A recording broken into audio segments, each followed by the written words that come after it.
Hello and welcome to this month's VuFind video. This time around, we are covering a more technical and less hands-on topic, but I thought this was important and timely and might come in handy. So I hope you enjoy it. We have a few goals this month. First of all, to provide a quick overview of VuFind's internal search system, the code that actually brings up your search results when you use the search function. Also to explain some changes to the search system that were introduced in the most recent major release, VuFind 8.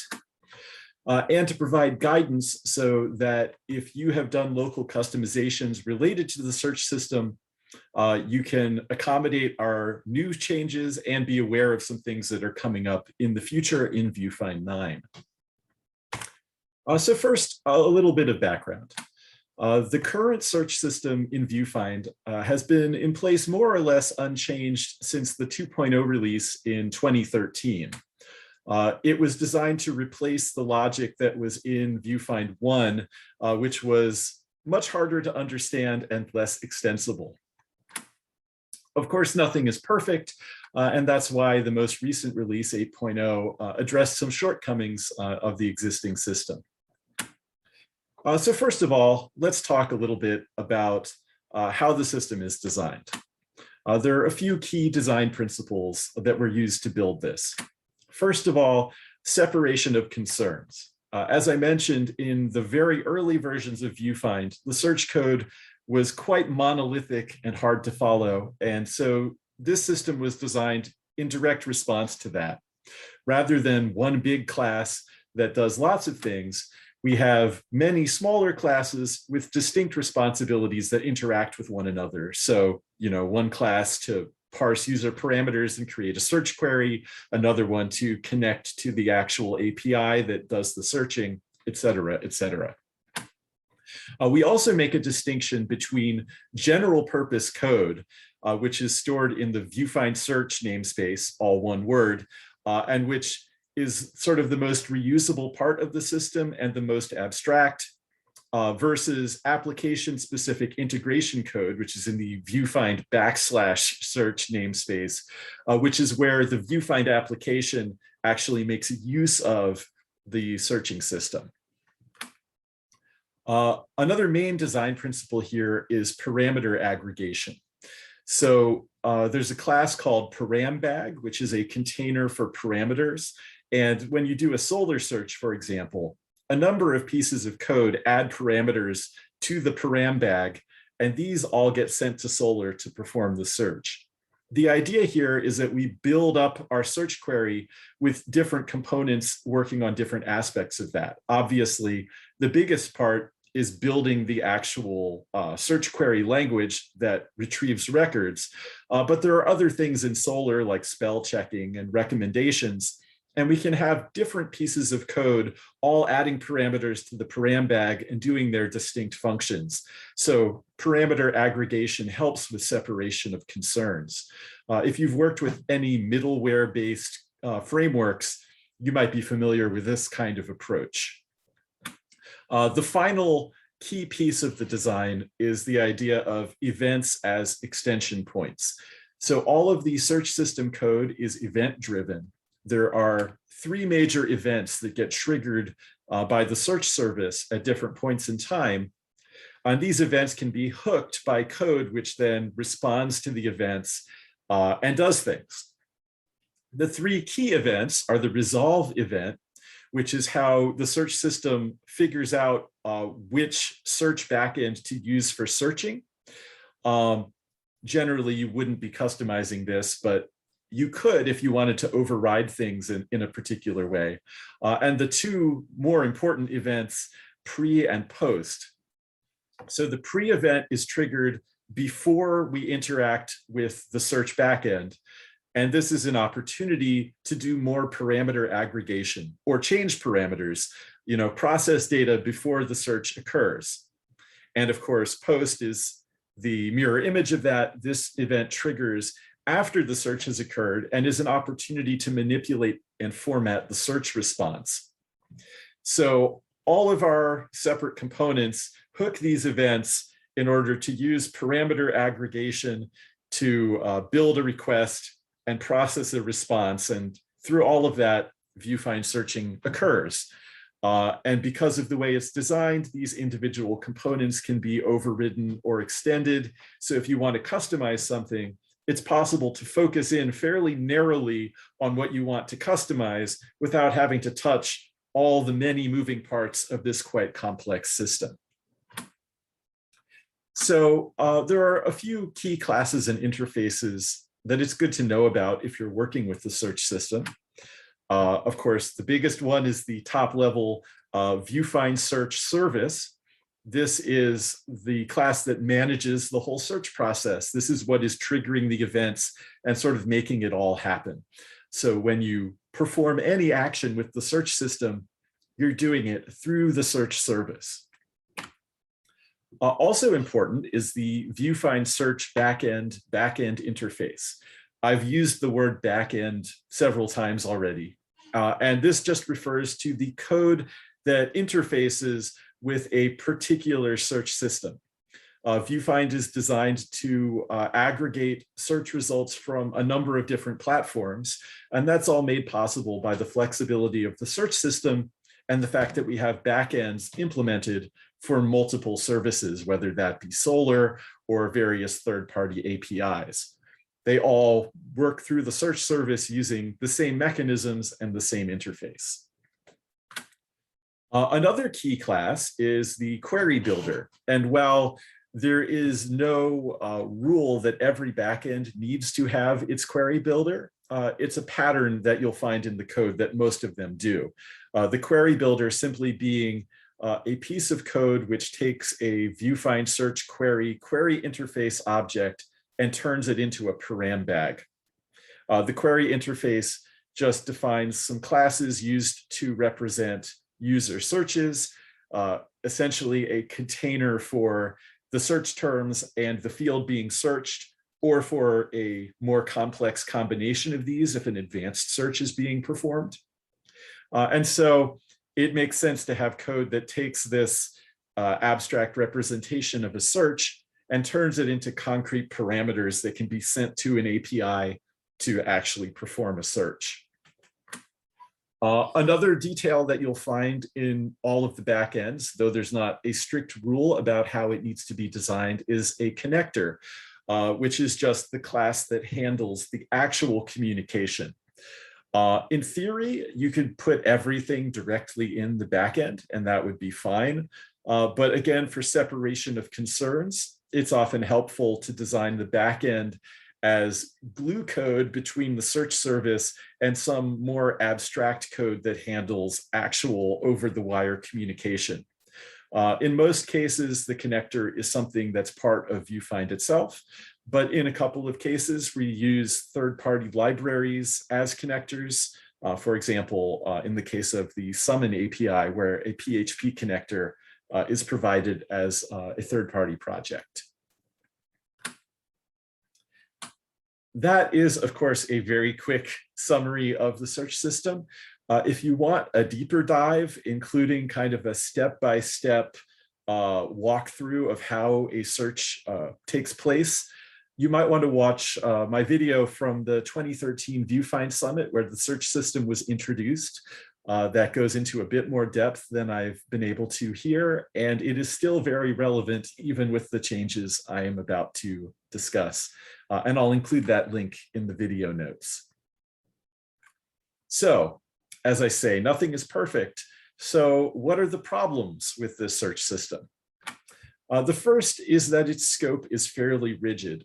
This was designed really with two specific actions in mind: searching for a set of records and retrieving specific records. But there are lots of things that our search backends can potentially do.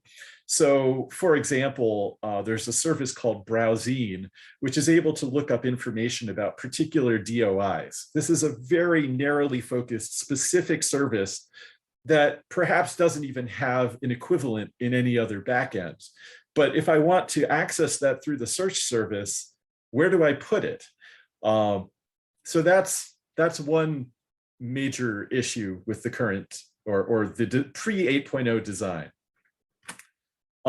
Bottom line is that adding new features to VuFind that involve the search service required us to do one of two things. Either we need to add a new method to the VuFind search service itself, so we have a way to call the new functionality. And this results in a bloated VuFind search service, especially if we're adding methods for really specific things that are only used narrowly in particular backends. We don't really want the VuFind search service to have to know about the internal details of every possible backend that could ever exist. Alternatively, we can just bypass the search service entirely and directly access the backend code that the search service calls. And in past code, this is often what we did. It was too complicated to use the search service, so we just worked around it by directly accessing objects in the service manager. But this isn't good either, because this is inconsistent. As I mentioned, a lot of the search service's benefits have to do with event-driven functionality. If we bypass the search service and access backends directly, then the search service isn't able to fire events. We can't use any hooks to extend those events. We lose a lot of flexibility. So what's the solution to this problem? The solution is the command pattern. So credit where it is due. David Mouse was a developer who worked on the VuFind project for a few years around the time that version 2.0 was being developed. And he did the vast majority of design work on our current search system. We clearly still owe him a debt of gratitude for that because it has worked out quite well. But during the original design phase, he actually proposed using the command pattern because I think he recognized the problems that we eventually encountered, but there wasn't time to implement it and time flew by. And it wasn't until release 8.0 that we actually implemented this original idea, thanks in large part to Aleksi Peebles from the National Library of Finland, who raised some concerns and noticed some of these issues and took the time to help address them. So thank you to both of those people for all of their work supporting the project. But anyway, to explain what the command pattern actually is, the idea here is that instead of having a method on the search service for every action we could possibly perform, instead, we just have one method on the search service. The method is called invoke, and it accepts a class representing a command as its parameter. Thus, the search service doesn't have to know about every possible command you could ever issue. It just needs to be able to deal with these command objects. So command classes are generally constructed using the parameters of the command, and they contain code that actually interacts with the backend to execute the command. The command class also acts as a container for the results of the command. So sort of the workflow here is you construct the command with all the parameters for what you need it to do. So for example, a search command, you'll pass it the search query and other parameters like page number and page size and so forth. Then you pass that constructed object to the search service's invoke method, and the search service does all of the event stuff, which ultimately results in the backend object getting passed to the command object so that the command object can execute the command on the backend. Then the command object stores the results of that command internally and is done. So the search service then returns the same command object that was passed into it, which now contains the results of the command, and the calling code can act on them. So it's all pretty seamless, but it has a lot of flexibility. So what are the benefits of this? Well, obviously, this moves more logic into the backend and out of the search service. The search service is now more of a separated concern. It does event processing and command routing. It doesn't really care about what the commands are doing. That's the job of the commands.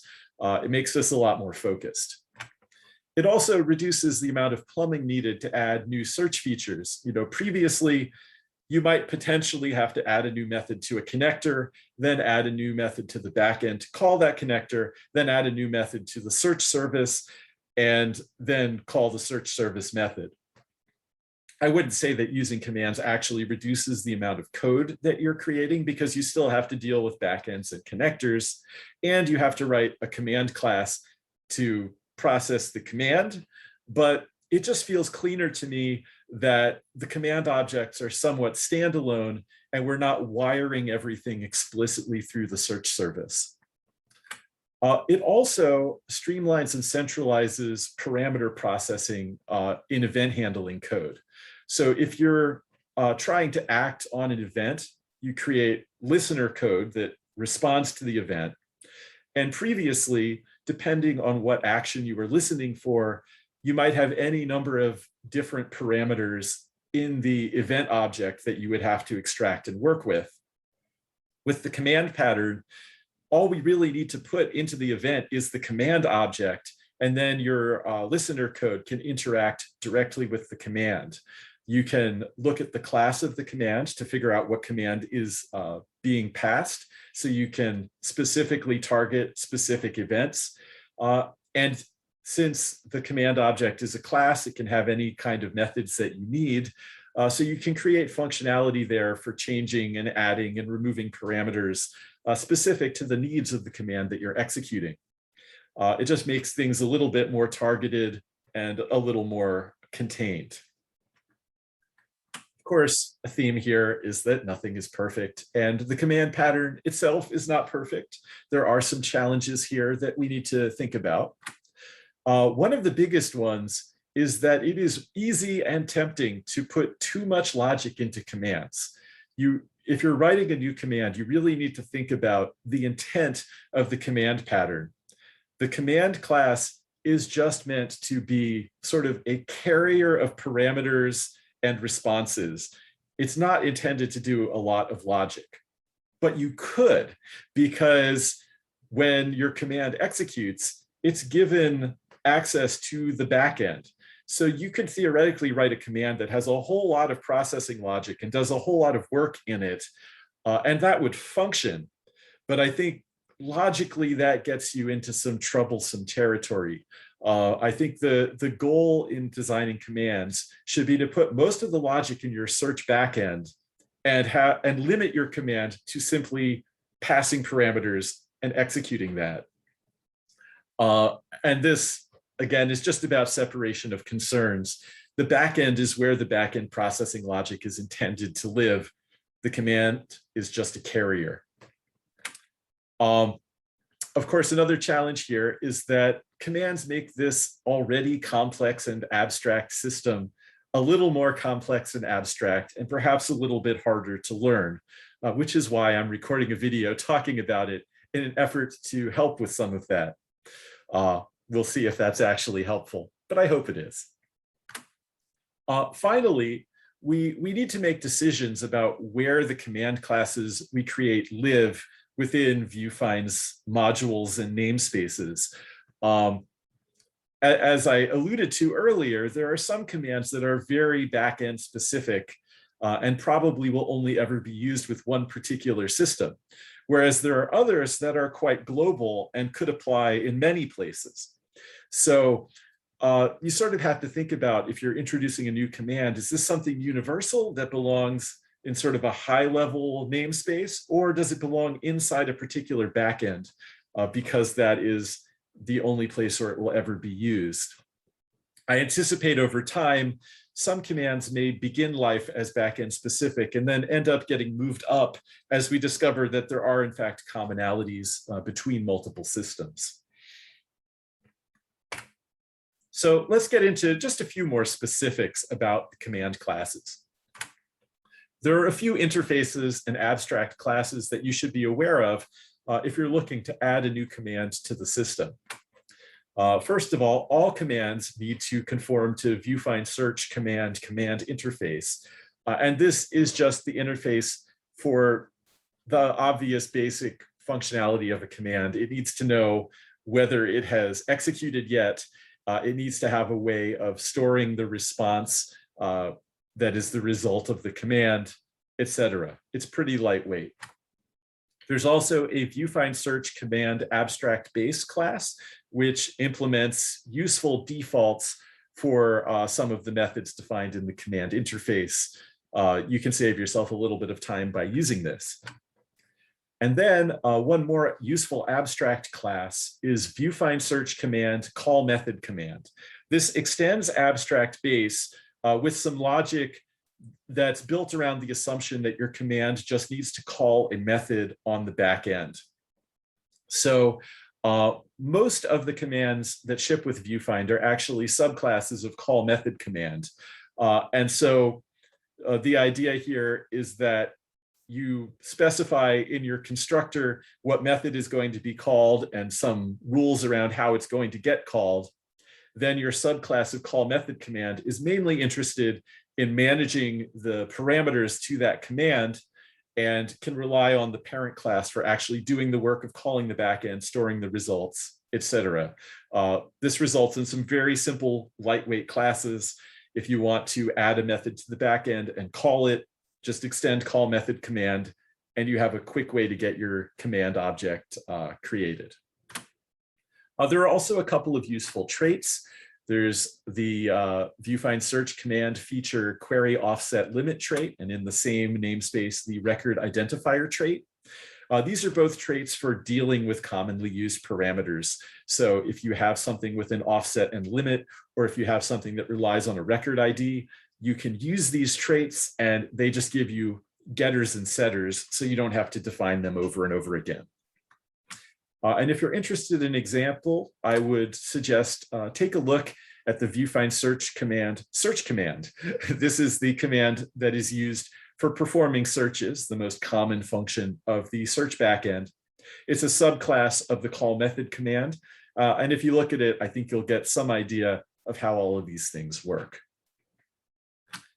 So, of course, I've talked in the abstract about what has changed in VuFind 8.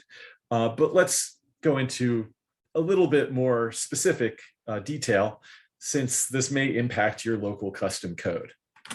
So first of all, most of the public methods on the VuFind search service have been deprecated in favor of using command objects with the invoke method. So, previously the search service had lots of methods like search and retrieve and so forth. All of those are deprecated and have corresponding commands.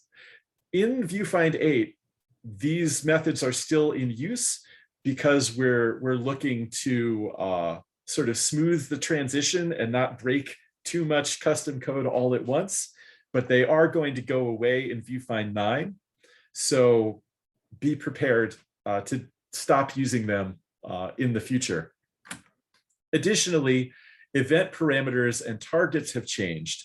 Again, we've introduced some legacy compatibility logic so that if you call the old deprecated individual search service methods, they will set up the events very similarly to VuFind 7 and earlier, which should allow most custom listeners to continue to function without any change. But as I say, in VuFind 9, things are going to change more dramatically. So this legacy compatibility logic is here just to smooth the transition. Old code will continue to work, but new style code will also work. So this is an opportunity to start making the shift if you have custom listeners.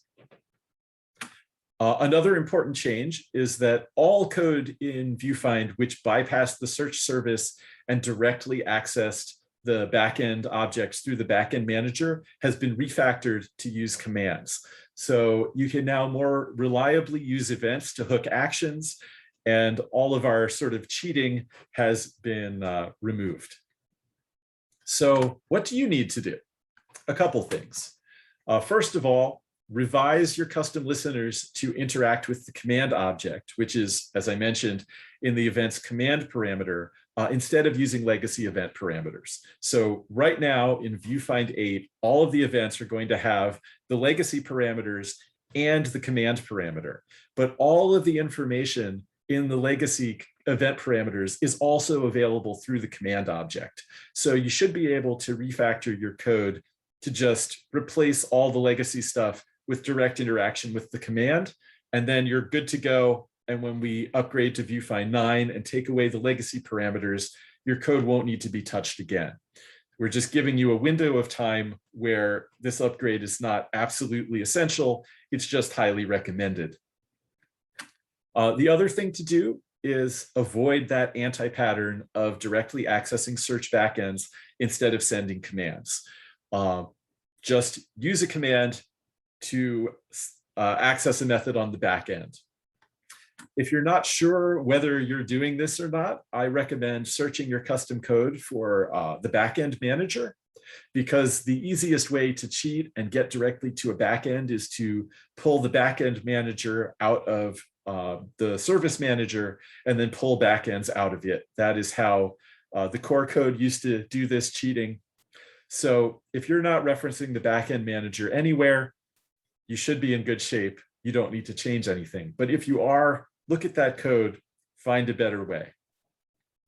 Hopefully, there's not a whole lot of custom search code out there. And so I don't think a lot of people are going to be affected by this. But if you are, please be aware. And that is really everything I wanted to share. But if you have any questions about this, please feel free to reach out to me. My email is damiankatz@villanova.edu. Or you can go directly to VuFind's various community support channels, mailing lists, Slack, etc. Send your questions. We will be happy to help. As I say, I know that the search system is complex and has a lot of abstraction in it. It may not be easy to get your head around at first, but we're happy to talk to you and help you along. And once you understand it, it is really powerful and useful. So it's worth the investment. And that's all I have. So thank you again for your time, and I will talk to you again soon.